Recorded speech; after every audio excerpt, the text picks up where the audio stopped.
사람이면 누구나 고생하기 마련입니다. 어머니 뱃속에서부터 태어나는 순간부터 흙으로 돌아가는 날까지 아담의 자손들은 참으로 고생만 할 뿐인 것이죠.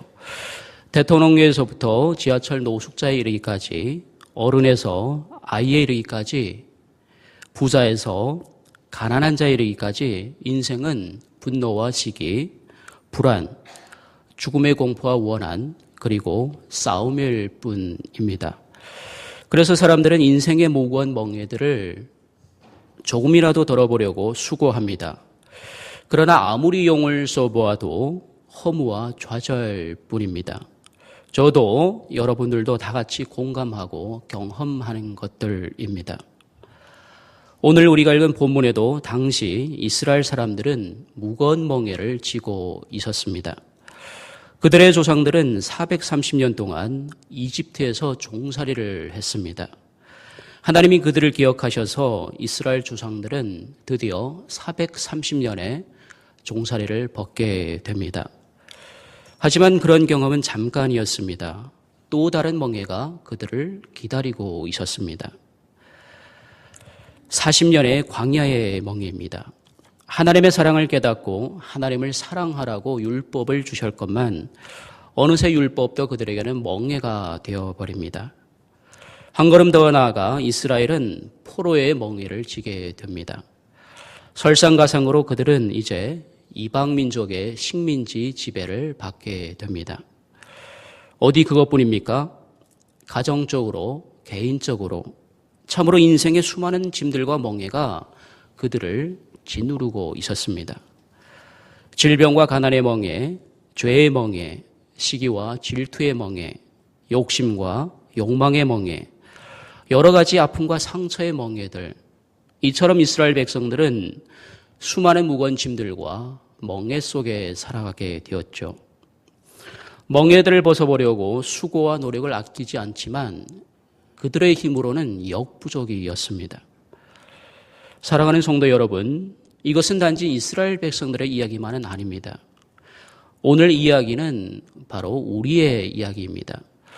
우리는 이야기를 단지 성경의 이야기, 몇천 년 전에 어느 이스라엘 어느 부족의 이야기로만 읽어서는 안 됩니다.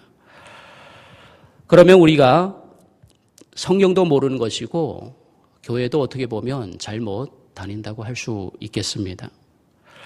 이 이야기는 오늘 우리의 이야기입니다. 어떻게 보면 오늘 우리는 이스라엘 백성들보다 더 힘든 삶을 살아가고 있는지도 모릅니다. 비록 예수 믿고 구원받고 신앙생활을 하지만 환경과 문화와 시대만 다를 뿐이지 내용은 이스라엘 백성들보다 더 힘들다고 할 수 있겠습니다. 사랑하는 성도 여러분, 한번 조용히 생각해 보시기 바랍니다.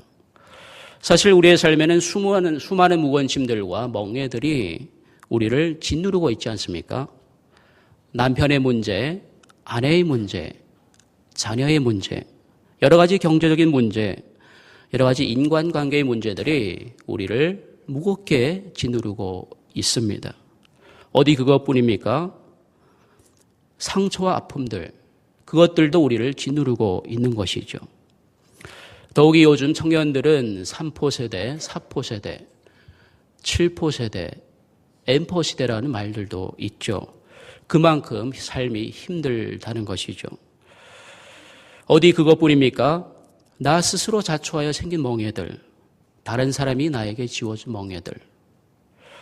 이제 지치고 지쳤습니다. 그래도 안간 힘을 써가며 좀 더 수고해보고 노력해보지만 소용이 없습니다. 짐은 점점 더 무거워만 갑니다. 부담은 점점 커만 갑니다. 책임감은 점점 높아만 갑니다. 드디어 우리의 입에서는 바울의 탄식이 터져 나오게 됩니다. 오호라, 나는 공고한 사람이로다. 이 사망의 몸에서 누가 나를 건져내랴. 누가 나를 이 무거운 짐에서 이 사망의 몸에서 건져내랴 라는 것이죠. 당시 이스라엘 백성들은 이방 국가의 식민지 아래에 살다 보니 그들은 지칠 대로 지쳤습니다. 그들에게 필요한 것은 그들의 삶에서 건져줄 메시아였습니다.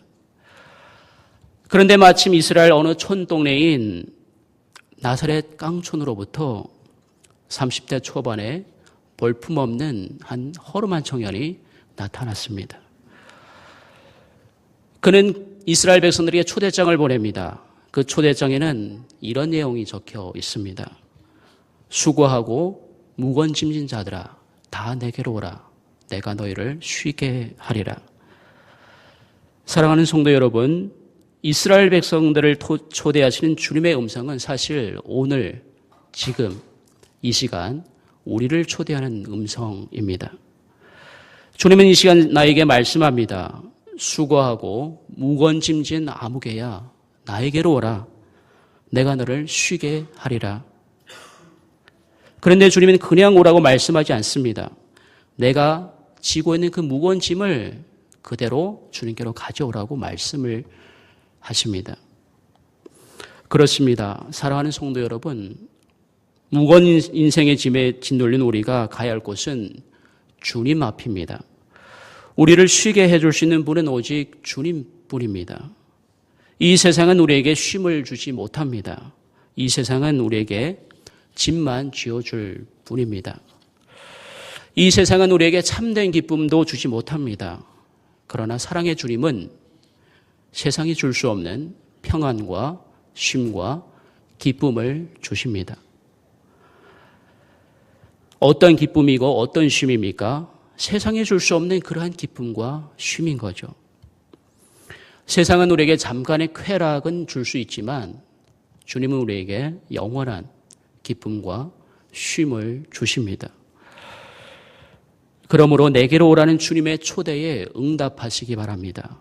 내가 너희를 쉬게 하리라는 그 주님의 신실하신 약속의 울타리 안으로 들어오시기 바랍니다. 우리 마음의 모든 불신과 두려움을 물리치고 주님의 약속 안에 거하시기 바랍니다. 우리 주님은 어제나 오늘이나 영원토록 동일하십니다. 그분은 절대로 약속을 어기지 않으시죠. 나로 쉬게 하시겠다는 그 주님의 약속 앞으로 나아가시기 바랍니다. 사랑하는 성도 여러분, 지금 이 세상은 다람쥐 쳇바퀴 돌리듯 멈추지 않고 빠르게 돌아가기만 합니다. 도심에는 쉴 곳이 없습니다. 평안이 거할 곳도 없습니다. 안전한 곳도 없습니다. 도처의 위험과 공포가 도사리고 있습니다.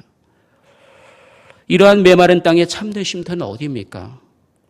주님의 몸된 교회입니다. 예배가 참된 쉼터입니다.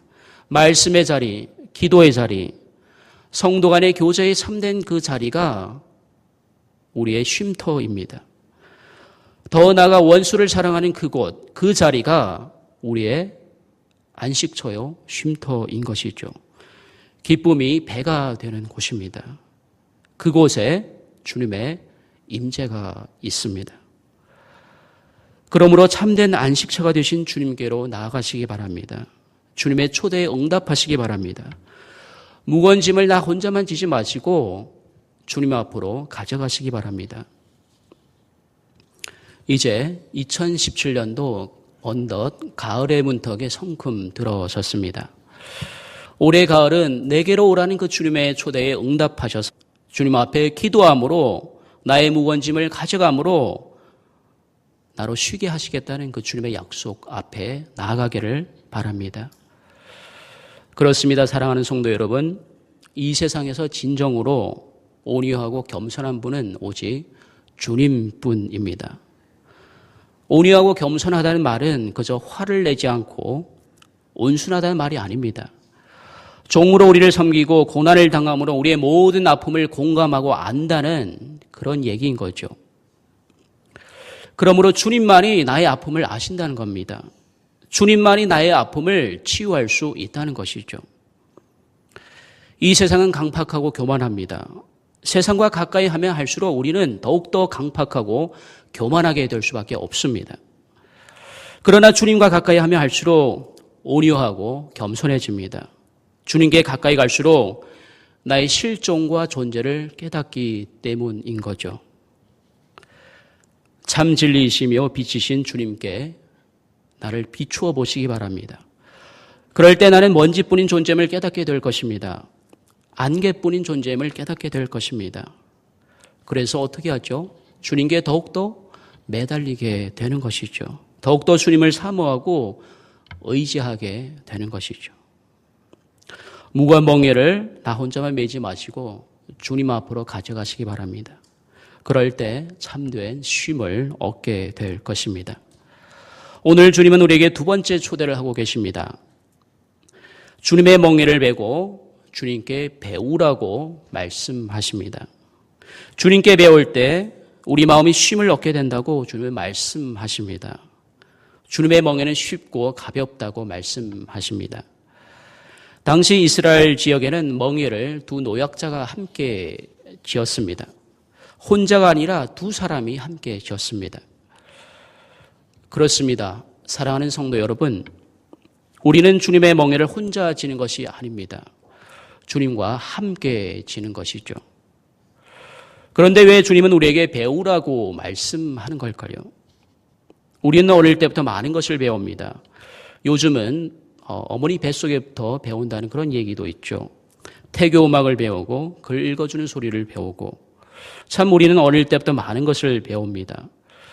하나님께서 사람에게 주신 이 배움의 욕구는 참으로 좋은 것입니다.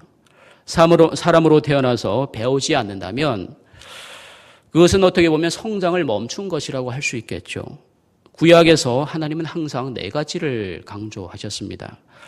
기억하라, 기념하라, 기록하라, 가르치라입니다. 우리는 우리의 생명이 다하는 그날까지 배워야 합니다. 배움은 참으로 중요한 것입니다. 그런데 누구에게 무엇을 배우느냐가 더욱 중요한 것입니다. 오늘 주님은 우리에게 말씀하십니다. 세상 살아가는 법, 처세술, 여러 가지 많은 것을 배우는 것도 중요하다. 그러나 진정 중요한 것은 내게 배우는 것이다. 내 멍에는 쉽고 내 집은 가벼우며 나는 마음이 온유하고 겸손하기 때문이다.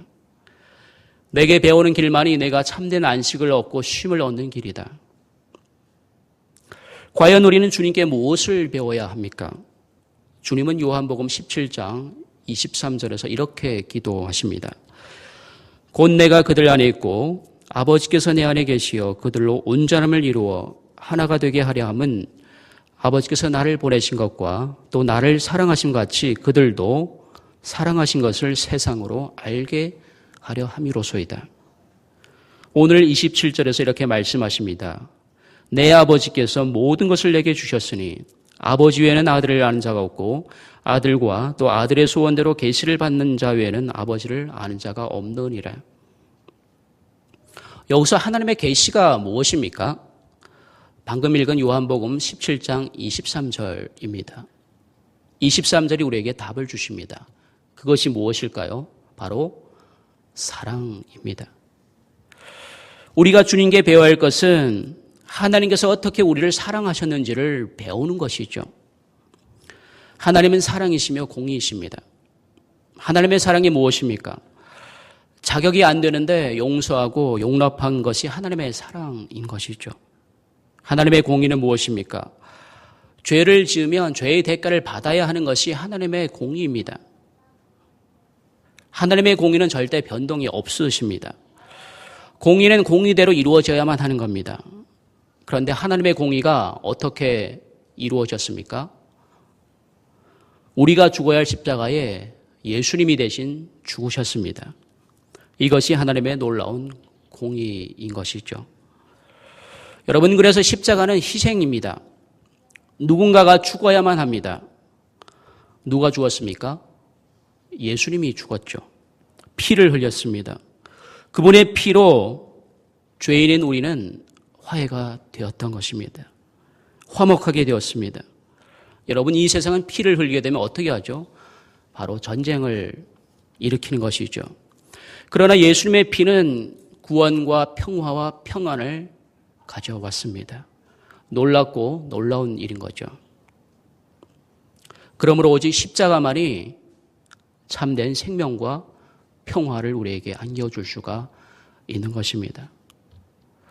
인간관계의 유일한 답은 오직 십자가입니다. 누군가의 자존심이 먼저 죽어야 하는 것이죠. 그럴 때만이 그리스도가 임하게 됩니다. 십자가 없는 신앙, 희생이 없는 신앙은 어떻게 보면 가면을 수도 있습니다. 우리는 주님께 이 십자가의 사랑을 배워야 합니다. 하나님을 사랑하고 이웃을 사랑하는 주님의 말씀대로 우리는 먼저 사랑을 배워야 합니다. 사랑은 지식이 아니죠. 살아내는 것입니다. 그래서 우리는 앞서가신 주님을 따라 십자가의 사랑을 날마다 살아내는 것입니다. 누군가가 그런 얘기를 했었죠. 한국교회의 제자 양요, 성경 공부가 성도들을 망쳤다. 실천이 없다는 얘기인 거죠. 여러분, 우리가 세상을 배우게 되면 우리의 악을 더 정교하게, 더 교묘하게 조각하고 포장할 뿐입니다. 그러나 주님께 배우게 되면 참된 안식과 평안을 또한 사랑을 할 수 있게 되는 것이죠. 어거스틴은 이렇게 말했습니다. 주님의 멍에는 내게 새털과 같아서 그 깃털이 창공을 자유롭게 날 수 있을 만큼 가볍다라고 어거스틴은 말했던 적이 있습니다. 주님의 짐은 가볍다는 것이죠. 새의 깃털처럼 그렇게 가벼워서 우리가 능히 질 수가 있다는 얘기인 거죠. 존귀하신 성도 여러분, 오늘 주님의 두 가지 초대에 응답하시기 바랍니다. 쉼과 사랑과 기쁨이 풍성하신 주님께로 나아가십시오. 그 사랑을 배우십시오. 사랑의 하나님을 더욱 알아가십시오. 그럴 때 마지막 날에 주님께 잘했다 칭찬 듣는 저와 여러분이 될 것입니다. 지금은 희미하나 그때가 되면 face to face, 얼굴 대 얼굴로 주님을 보게 될 것입니다. 이것이 오늘 우리가 이 세상에서, 이 현실에서 소망하고 추구해야 할 것들입니다. 그리고 원수를 사랑하되 주님께서 우리를 끝까지 사랑하신 것처럼 사랑하십시오. 그것이 우리가 진정 쉼을 얻을 수 있는 유일한 길입니다. 그것이 날마다 자기를 부인하고 자기 십자가를 지고 더욱 주님을 따르는 길인 거죠. 무엇보다 그러할 때 맡겨진 사명과 본분을 이룰 수 있습니다. 남편으로서의 본분, 아내로서의 본분, 자녀로서의 본분, 성도로서의 본분, 그것을 이룰 수가 있는 것이죠. 그 본분이 무엇입니까? 사랑입니다. 빛의 자녀로서 더는 어둠의 길로 행하지 않을 것입니다. 성령 안에서 참된 희락과 기쁨과 능력을 얻게 될 것입니다.